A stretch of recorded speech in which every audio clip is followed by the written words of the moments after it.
मेरा पति रोजाना शाम को मेरे लिए मिठाई लेकर आता था, जिसको मैं बड़े शौक से खा लेती थी। लेकिन उसके बाद मुझे होश नहीं रहता था। सुबह उठती तो कपड़े गीले रहते थे। और एक दिन पति की लाई हुई मिठाई मैंने फेंक दी और सोने का बहाना करके सो गई। और फिर जो मेरे साथ मेरे पति ने किया, वह सुनकर आपके रोंगटे खड़े हो जाएंगे। क्योंकि शादी की रात पति के कमरे में आने से पहले ही मैंने ब्लैक कलर की शॉर्ट नाइटी पहनी हुई थी कि वह पहले ही नजर में मुझे देखें और अपना दिल हार बैठें। वैसे मैं गांव वाली थी, लेकिन ये नाइटी मुझे मेरी बड़ी बहन ने दी थी, जिसकी शादी शहर में हुई थी। उसने ही मुझे पति को काबू करने की नई बातें बताई थीं। मेरे पति मोहन कमरे में आए तो मेरा ये नाइट सूट देखकर रुक गए। उनके नज़र में तो मैं गांव की लड़की थी। मोहन के सामने नाइटी पहनकर मुझे शर्म तो बहुत आ रही थी, लेकिन अब वह मेरे पति थे और मुझे उनका दिल जीतना था। मैंने हमेशा शादी को लेकर बहुत सपने बुने थे और आज की रात न जाने कितनी बार सोचा था। मिलन की घड़ी जब सामने आई तो मेरा दिल बुरी तरह से धड़क रहा था। मोहन मेरे करीब आए और मोहब्बत से मेरा हाथ थाम के कहने लगे कि तुम बहुत ही सुंदर हो। मोहन की ये शब्द ने मुझे नई जिंदगी दे दी थी और मैं खुद को हवाओं में महसूस कर रही थी। मोहन ने अपनी जेब में हाथ डाला तो मुझे लगा कि वह मुझे मुंह दिखाई का गिफ्ट देंगे, लेकिन मोहन ने जेब से हाथ निकाला तो मैं हैरान रह गई। उनके हाथ में मिठाई का डब्बा था और मोहन ने खुद ही वह डब्बा खोला और कहने लगे कि शादी की रात सबसे पहले मैं तुम्हें अपने हाथ से ही मिठाई खिलाऊंगा। मोहन की बात सुनकर मेरे होठों पर मुस्कुराहट आ गई। कह रहे थे कि मेरे लिए खासकर शहर से मिठाई बनवा कर लाए हैं। मोहन ने मोहब्बत भरे अंदाज से वह मिठाई मेरे मुंह में डाली तो मैंने भी खुशी खुशी खा ली। वह बहुत ही स्वादिष्ट थी। मोहन मेरी आंखों में आंखें डालकर मुझसे मोहब्बत भरी बातें करने लगे और मैं ना जाने कैसे नींद में खोने लगी। थोड़ी देर बाद मुझे कुछ होश ही नहीं रहा। सुबह के वक्त मेरी आंख खुली तो घड़ी में पूरे 10 बज रहे थे। मेरे कपड़े गीले थे। मैं हैरान थी कि इस रात के इंतजार में मैंने एक एक पल गिन गिन कर गुजारा था। उस रात मैं कैसे सो गई। फिर मुझे मोहन का ख्याल आया। न जाने वह मेरे बारे में क्या सोच रहे होंगे। कपड़े कैसे गीले हुए थे। मोहन कमरे में नहीं थे। मैंने तुरंत ही अपने कपड़े बदले और नहा धोकर तैयार हो गई। मैं अपने बालों को सुलझा रही थी कि मोहन कमरे में आए। उनका मूड बहुत ज़्यादा बिगड़ा हुआ था। कोई बात नहीं की। मैंने उनसे बात करने की कोशिश की तो पूरी तरह गुस्सा हो चुके थे और ये बात मेरे लिए बर्दाश्त से बाहर था। मैंने सोच लिया था कि किसी न किसी तरह से मैं मोहन को मना कर रहूंगी। मोहन के जाने के बाद मेरी सास मेरे कमरे में आई तो मेरी आंखों में आंसू देखकर हैरानी से पूछने लगी कि क्या हुआ बहू। मैंने उन्हें बता दिया कि मैंने मोहन को नाराज कर दिया है। वो कहने लगी कि मैं अभी मोहन से बात करती हूँ, लेकिन मैंने हाथ पकड़कर अपनी सास को रोक लिया। उनसे कहा कि वह मोहन से कोई बात ना करें, वरना हमसे और नाराज ना हो जाएं। मेरी बात सुनकर वह खामोश हो गईं और बोली, छोटी छोटी बातों को दिल पर ना लगाओ। कुछ दिन मोहन के साथ रहोगी तो तुम उसकी आदत को अच्छी तरह से समझ जाओगी। मैं उनकी बात सुनकर खुश हो गई थी। मैंने अपने माँ बाप की लाडली होने के साथ साथ अपनी सास की भी बहुत लाडली थी। हालांकि बचपन से ही ख्वाहिश थी कि मेरी शादी उनके बेटे मोहन से हो। और जैसे ही मैं 15 साल की हुई तो वह मुझसे मिलने के लिए आई थीं और जाते जाते मेरा मुंह मीठा करवा कर चली गईं। मैं बहुत खुश थी क्योंकि वह मुझसे बहुत प्यार करती थीं और इसलिए मेरे माँ बाप को भी इस रिश्ते से कोई ऐतराज नहीं था। मोहन की शहर में अच्छी नौकरी थी। वह सुबह शहर के लिए निकल जाता और रात को ही घर लौटता। उसकी कमाई से ही मेरी सास ने गांव में एक बड़ा सा घर बनवा लिया था। बहुत सालों से मेरी और मोहन की मुलाकात नहीं हुई थी क्योंकि वह ज्यादा वक्त शहर में गुजारता था। घर लौटता तो हमारे गांव आने का उसके पास वक्त भी नहीं रहता था। लेकिन रिश्ता होने के बावजूद भी हमारे गांव मुझसे मिलने के लिए नहीं आया। इसी बात को लेकर मेरे दिल में अजीब सवाल उठने लगे थे। एक दिन मैंने अपनी सास से पूछा, क्योंकि मेरी सास मेरी माँ की सहेली थी तो मैं उनसे बिल्कुल शर्माती नहीं थी। एक दिन वह मिलने के लिए हमारे गांव आई तो मैंने बातों बातों में ये पूछा कि मोहन हमारे गांव क्यों नहीं आते। मेरी माँ के कान में ये बात पड़ी तो मम्मी ने मुझे एक थप्पड़ मारा और बोली, तुम्हें कहने में शर्म नहीं आती। अपने होने वाले पति के बारे में ऐसी बातें पूछते हुए मैं बिलख कर रह गई थी। मेरी सास मुस्कुराते हुए कहने लगी कि क्यों नहीं, जैसे ही मोहन को वक्त मिलेगा जरूर आएगा। जब से उसे शहर की हवा लगी है वह बहुत ही कम बात करता है। अब पहले की तरह नहीं रहा, गंभीर हो गया है। उनकी बात सुनकर मम्मी कहने लगी, जब लड़कों पर जिम्मेदारी पड़ती है तो इसी तरह से गंभीर हो जाते हैं। एक मेरी बेटी को ही अक्ल नहीं आ रही है, मुंह उठाकर जो चाहे पूछ लेती है। मम्मी ने गुस्से में एक नज़र मेरी तरफ किया तो मैं वहां से उठकर अपने कमरे में आ गई। उनके जाने के बाद भी मम्मी ने मुझे हजारों बातें सुनाई। मम्मी पता नहीं क्या कुछ कह रही थी, मैं तो अपने ही ख्यालों में मगन थी। मैं ये सोचकर खुश थी कि मेरा होने वाला पति भी हीरो की तरह शहरी बन गया है। मुझे शुरू से ही शहर में रहने का बहुत शौक था। उन्होंने शादी के लिए साल भर का वक्त दिया था और एक साल वक्त बस अपने बुनने में ही निकाल दी। लेकिन मुझे क्या खबर थी, एक दिन मेरे सारे सपने मिट्टी का ढेर बन जाएंगे। कुछ दिन के बाद मेरी और मोहन की शादी बहुत सारे रस्मों रिवाज के साथ धूमधाम से हुई थी। मैं मोहन के साथ विदा होकर उनके गांव चली आई थी। मेरी सास ने बहुत ही खुशी से वेलकम किया था, लेकिन शादी की रात सोने की वजह से मोहन बहुत ज्यादा गुस्सा थे और पूरा दिन उसने मुझसे कोई बात नहीं की। मैं सारा दिन बिन पानी की मछली की तरह उसके आगे पीछे तड़पती रही, लेकिन उसने एक नज़र भी मुझ पर नहीं डाली। सारा वक्त घर की छत पर ही गुजारा और गांव में औरत को छत पर जाना मना होता है, इसलिए मैं उसके पीछे भी न जा सकी। रात के वक्त मोहन खुद ही कमरे में आया। मेरी आंखें रो रो कर सूज चुकी थीं। वह मेरे पास बैठकर कहने लगा कि मुझे माफ कर दो, मैं गुस्से में आ गया था। मैं तुम्हारे पास बैठा था और तुम इस कदर गहरी नींद में सो गई थी कि मेरे उठाने पर भी ना उठी, इसलिए मैं गुस्सा हो गया था। मुझे पता था कि गलती मेरी है, इसलिए मैंने मोहन से खुद ही माफी मांगी और कहा कि आगे मैं शिकायत का कोई मौका नहीं दूंगी। वह खुश हो गया और मेरे लंबे बालों की तारीफ करने लगा। मैं सोचने लगी, मोहन सारा दिन इस कदर नाराज होने के बाद अचानक उनका अंदाज इतना अच्छा कैसे हो गया था। मोहन ने एक बार फिर मिठाई निकाली और अपने हाथ से मेरे मुंह में डालकर कहने लगा कि मिठाई खाने से होठ रेड और सॉफ्ट हो जाते हैं, तुम्हारे खूबसूरत होठ और खूबसूरत हो जाएंगे। उनकी बातों में मोहब्बत की इस कदर मिठास थी कि मैं शर्मा गई। मोहन ने मेरे हाथ पकड़े और कुछ कह रहे थे, लेकिन मुझे कुछ होश ही ना रहा और थोड़ी ही देर के बाद मैं दुनिया से दूर हो चुकी थी। एक बार फिर मेरी आंख खुली तो सुबह के 11 बज रहे थे। मेरे होश उड़ गए थे। मैं जान गई थी कि मोहन एक बार फिर गुस्सा हो चुका है।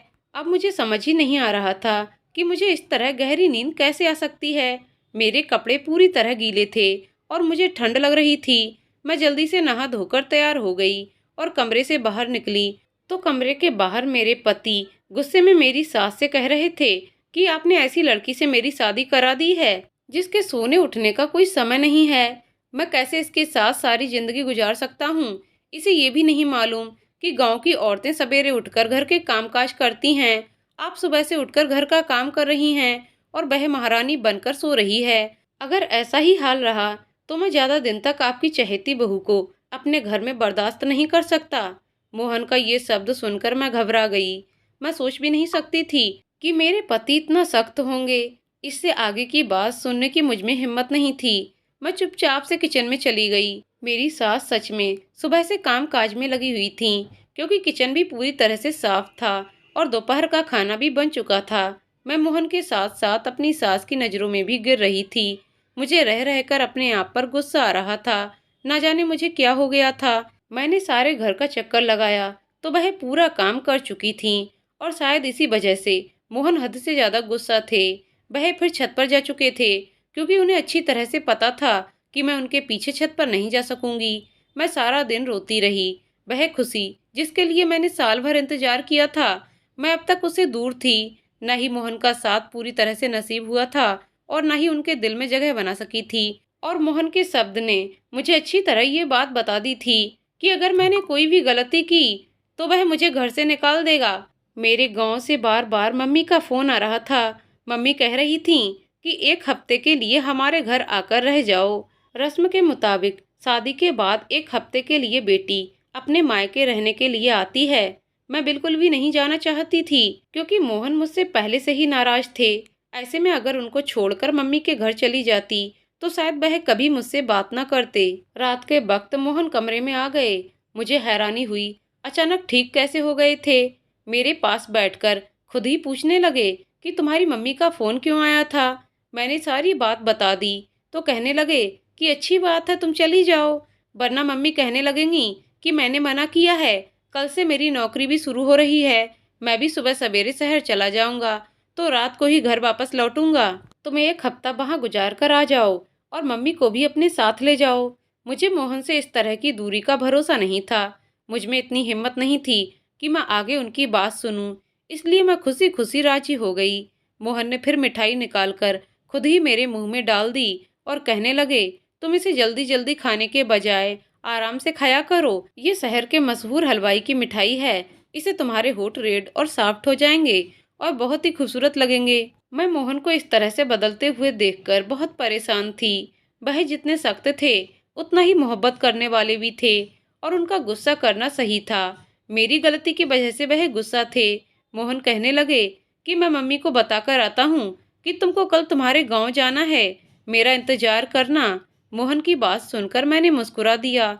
मैंने सोच लिया था कि मैं किसी सूरत में आज नहीं सोऊंगी और मुझे मोहन का इंतजार करना था। गांव जाने से पहले उनके दिल से अपनी सारी दूरी को मिटाना था।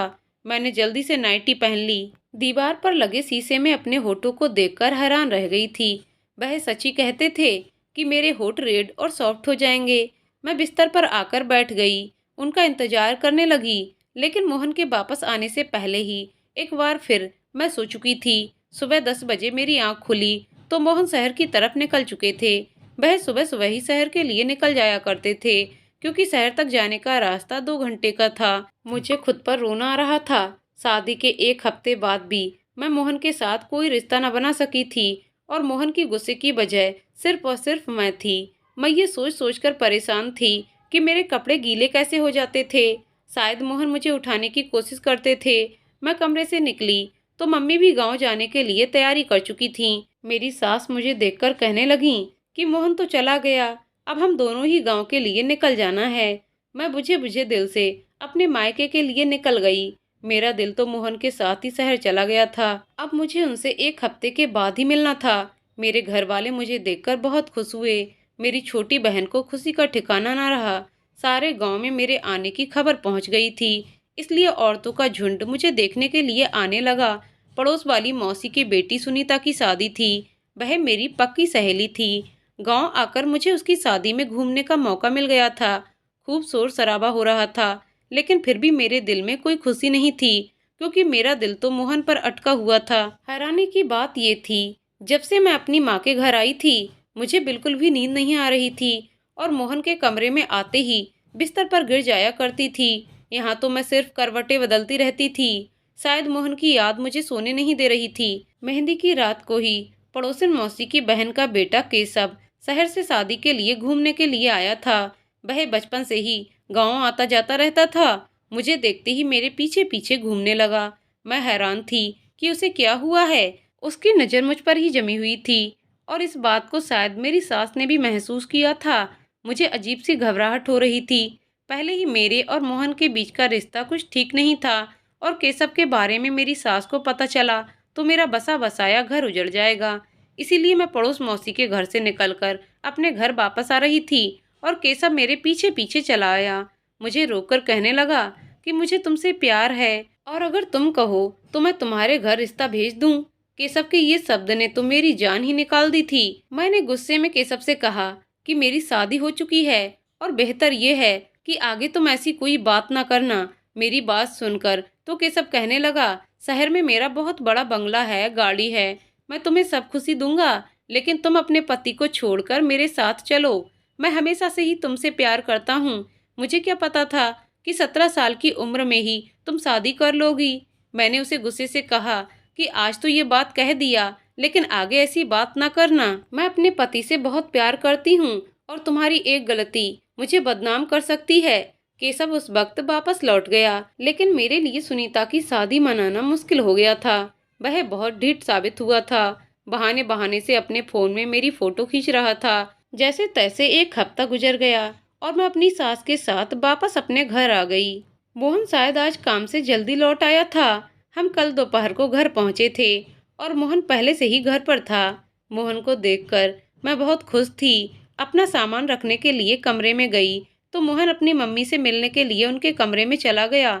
मैंने सोचा कि मैं भी कुछ देर मोहन और मम्मी जी के पास बैठकर आती हूँ, फिर घर के कामकाज करूँगी। इसलिए सामान रखकर दोबारा उनके कमरे की तरफ आई तो मेरी सास के शब्दों ने मुझे हैरान कर दिया।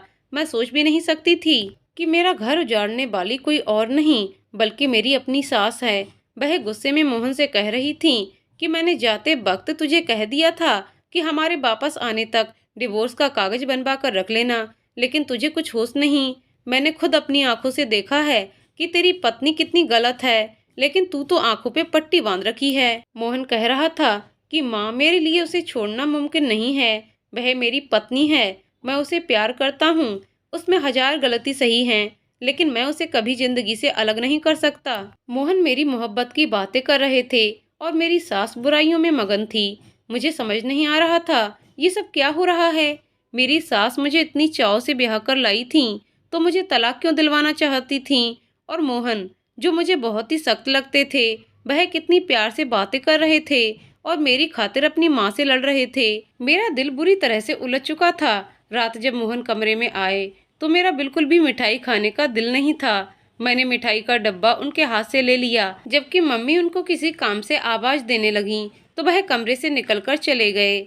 मैं चुपके से डब्बे को एक कोने में छुपा कर रख दिया कि मुझे नींद नहीं आएगी, और मैंने आंखें बंद कर लीं। जब मोहन कमरे में वापस आए तो मेरी जान निकल गई। जो कुछ मैंने देखा, मुझे अपनी आंखों पर यकीन नहीं हुआ था। मोहन ने जग भरकर पानी मेरे ऊपर डाल दिया था। मैंने आंखें नहीं खोलीं। आज मैं दूध का दूध और पानी का पानी करना चाहती थी। मोहन किसी को आवाज देकर कहने लगे कि अंदर आ जाओ, ये पूरी तरह से बेहोश हो चुकी है। थोड़ी देर में एक खूबसूरत लड़की मेरे कमरे में चली आई। वह मेरे बिस्तर पर मोहन के साथ बैठ गई और वह दोनों जिस तरह से एक साथ थे, मेरी जान निकल गई। इससे ज्यादा मुझ में बर्दाश्त करने की हिम्मत नहीं थी। ठंडे पानी से मेरा शरीर कांप रहा था। मैं उठकर बैठ गई। मुझे जागता देखकर उन दोनों की आंखें हैरत से फटी की फटी रह गईं। मैंने मोहन की तरफ घूर कर देखा। उस वक्त मैं इतना गुस्से में थी कि मुझे मोहन से डर भी नहीं लग रहा था। मैंने मोहन से कहा कि मुझे सच सच बताओ कि ये लड़की कौन है और मिठाई में ऐसा क्या था जो मैं अपने होश खो बैठती थी। तुमने ये सब क्यों किया है और मुझे इतना बड़ा धोखा क्यों दे रहे हो? मैं सवाल पर सवाल पूछती चली गई और मेरे अंदर एक तूफान उठा था। मोहन सर झुकाए कहने लगा कि ये लड़की उनकी पत्नी है और उसे शादी करके 2 दिन पहले ही गांव में आए थे। वह कभी मुझसे शादी नहीं करना चाहते थे, लेकिन उनकी मम्मी ने जबरदस्ती उनका रिश्ता मुझसे तय कर दिया। पत्नी का नाम सुनकर मेरे तो पैरों के तले से जमीन निकल गई। मोहन कह रहे थे हमारी शादी रोकने के लिए 2 दिन पहले वह ये सोचकर सिया से शादी करके आ गए थे, जब वह सिया को बहू बनाकर इस घर में लाएंगे तो उनकी मम्मी मुझसे शादी नहीं कराएंगी। लेकिन उनकी मम्मी ने उनकी एक ना सुनी और उन्होंने मोहन पर दबाव डाला कि वह सिया को तलाक दे दे। मोहन ने सिया को छत वाले कमरे में रख दिया था, क्योंकि गांव में औरतों को छत पर जाना मना था। इसीलिए मोहन को यकीन था कि मैं कभी उनके पीछे छत पर नहीं जाऊंगी। मोहन जानबूझकर मिठाई में नशे की दवा मिलाते थे कि मैं सो जाऊं और हर रात हमारे ही कमरे में सिया के साथ वक्त गुजारें। सिया शादी से पहले शहर में नौकरी करती थी, इसलिए मम्मी को लगता था कि सिया इज्जतदार नहीं है, और इसलिए मम्मी बार बार कहती थी कि मैं सिया को तलाक दे दूं। सिया मेरा पहला प्यार है। मोहन कह रहे थे कि मम्मी ने आत्महत्या करने की धमकी दी थी, इसलिए मोहन ने मुझे अपनाया है। मोहन सिया को किसी भी हालत में नहीं छोड़ सकता था और इस बात का मुझे भरोसा था। मोहन ने मुझे सारा सच बता दिया था, जिसे सुनकर मेरे पास कहने के लिए कुछ नहीं बचा था। मैं जान गई थी कि मेरी सास उस दिन सिया और मोहन की डिवोर्स की बात कर रही थी, जिसे सुनकर मैंने गलत मतलब निकाल लिया था। मेरी बर्बादी के पीछे सिर्फ मोहन का हाथ नहीं था, बल्कि मेरी सास का भी हाथ था, जिन्होंने ये जानते बूझते कि उनके बेटे ने अपनी पसंद से शादी कर रखी है, जबरदस्ती उसके साथ मेरी दूसरी शादी करवा दी। मैंने मोहन के साथ जिंदगी को लेकर कई सपने देखे थे। ऐसे इंसान के साथ मैं कभी जिंदगी नहीं बिता सकती थी, जो किसी और से इस कदर मोहब्बत करता था। उसकी खातिर मुझे नशे वाली मिठाई तक खिला सकता था। मैंने अपना सामान बांध लिया और अपनी सास को नमस्ते कहकर अपने गांव के लिए निकल गई। मेरी सास ने बहुत कोशिश की। वह बार बार मुझे यकीन दिला रही थी कि मोहन सिया को छोड़ देगा और मेरा हो जाएगा, लेकिन मैं कभी ऐसे इंसान के साथ नहीं गुजारा कर सकती जो मुझे मोहब्बत नहीं दे सकता। मैंने अपने माँ बाप से कहकर मोहन से तलाक ले लिया। मैं अपने माँ बाप की लाडू रानी थी। वह मुझे खुद ऐसी आग में झोंकना नहीं चाहते थे। पड़ोस की मौसी की वजह से केशव को खबर मिल गई थी कि मैं एक बार फिर अकेली हो गई हूँ। इसलिए केशव अपने घर वालों को भेजकर मुझे अपनाने की बात की थी। मैं अभी शादी नहीं करना चाहती थी, इसलिए मैंने साफ साफ इनकार कर दिया। मुझे अब आगे पढ़ना है और अपने पैरों पर खड़ा होना था। मेरी पढ़ाई के साथ ही मेरे पेपर भी छूट गए थे। मैंने उसको दोबारा शुरू किया। हर शादी कामयाब हो ये जरूरी नहीं, लेकिन एक नाकाम शादी का मतलब ये नहीं कि इंसान नाकाम होता है। अपनी शादी की नाकामी के बाद मैं बहुत ज़्यादा कामयाब हो गई थी। पढ़ाई के मैदान में झंडे गाड़कर अपने गांव का नाम पूरे जिले में रोशन कर दिया था। अगर मेरी कोई प्यारी सी बहन या बेटी नाकाम शादीशुदा जिंदगी का शिकार हो गई है, तो ये याद रखना कि जिंदगी में आगे बढ़ने के लिए नए रास्तों की तलाश करें और जिंदगी की दूसरी कामयाबी को समेटें। तो दोस्तों, आपको कहानी कैसी लगी कमेंट करके ज़रूर बताइएगा। कहानी पसंद आई हो तो वीडियो को लाइक शेयर करें और चैनल को सब्सक्राइब करें। वीडियो को पूरा देखने के लिए बहुत बहुत धन्यवाद दोस्तों।